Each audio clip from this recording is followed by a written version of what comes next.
Welcome back to the channel. This is First Fallen, episode 3. Before the war in heaven, before the chains of hell, there were the first to fall. Not myths, not bedtime stories, but beings who shaped our history in ways most people never knew.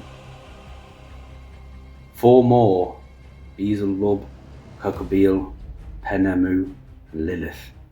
Their names linger like ash carried on the wind. And tonight we open their pages with the first, Beelzebub, Lord of the Swarm. Beelzebub, Lord of the Swarm, once worshipped in the ancient city of I.P.A as Beelzebub, the Lord of the High Place. But over time, the name was twisted into Beelzebub, Lord of the Flies. In Christian demonology, he is not a minor fiend, but a prince. Second only to Lucifer himself, he is called the Prince of Demons, ruler of the infernal order, the voice that gathers legions. But look deeper, you find something else. Beelzebub is not tied to rot, disease or swarms, flies, locusts, pests that consume everything. To call on him was to summon not just hunger but ruin. And yet, some texts describe him as a strategist, a manipulator. Not a roaring beast, but a patient general.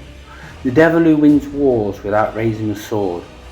When he fell, it wasn't with thunder, it was with whispers of power, of luxury, of excess. That's why Beelzebub is often tied to gluttony, the hunger that never ends.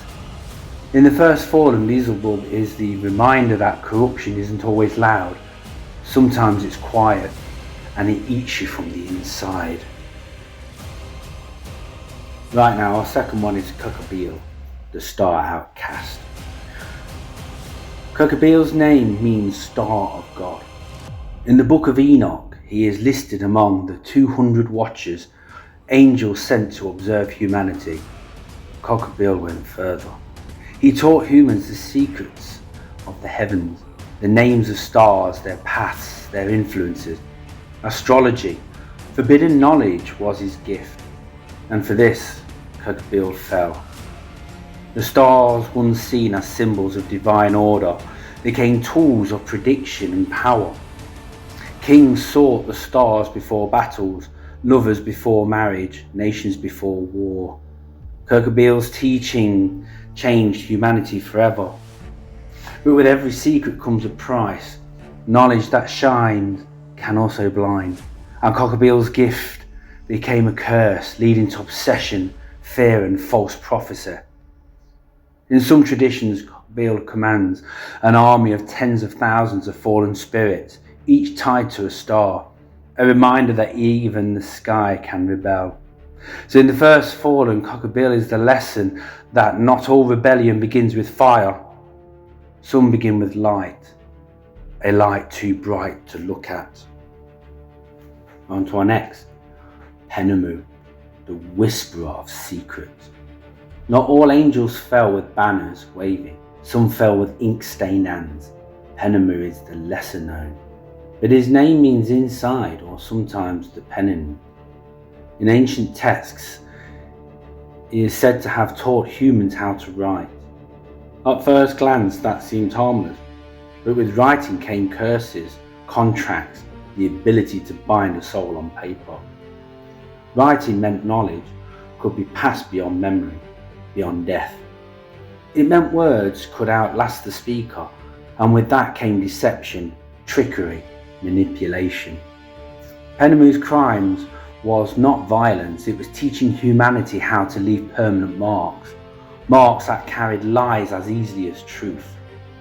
Later writings describe him as the keeper of dark secrets, a scribe of forbidden things. If Beelzebub corrupted with hunger, Penemu corrupted with words. In the first Fallen, Penemu is the reminder that not all weapons are swords, some are stories, and once told they cannot be untold. So our last one here is Lilith, the first unbound. Older than Eve, older than Eden's apple, there was Lilith.